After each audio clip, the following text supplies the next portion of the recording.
ગાંધીધામમાં 2.016 કિલો ગાંજા સાથે એક શખ્સ ઝડપાયો. ગાંધીધામ બી ડિવિઝન પોલીસે બાતમીના આધારે રેલવે સ્ટેશનથી ગુડ સાઇડ જતા સર્વિસ રોડ પરથી ગેરકાયદેસર રીતે વેચાણ માટે રાખેલો 2.016 કિલો ગાંજો કિંમત ₹1,08,800 સાથે રાહુલ કૃષ્ણાનંદ મદ્રેશિયા ઉમ્ર વર્ષ 28 મૂળ રહેવાસી ઉત્તર પ્રદેશની ઝડપી પાડ્યો હતો. પોલીસે આરોપી પાસેથી મોબાઈલ ફોન, ₹10,000, આધાર કાર્ડ અને પ્લાસ્ટિકની થેલી સહિતનો મુદ્દામાલ કબજે કર્યો છે.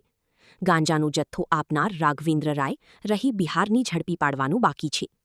આરોપી વિરુદ્ધ NDPS એક્ટ હેઠળ કાર્યવાહી કરી વધુ તપાસ હાથ ધરવામાં આવી છે. કાર્યવાહી police inspector SV gujiya, PSI LN Vadhiya તથા સર્વેલન્સ સ્ટાફે કરી હતી. રિપોર્ટ કિરણ ગોરી, ભુજ.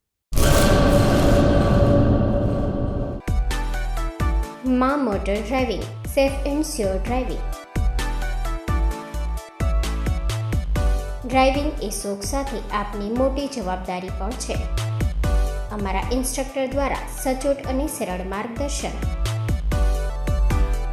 આપની રોજની તાલીમની માહિતી મેળવીને શું અધુરાશ છે એના ઉપર પૂરું ફોકસ કરાય છે.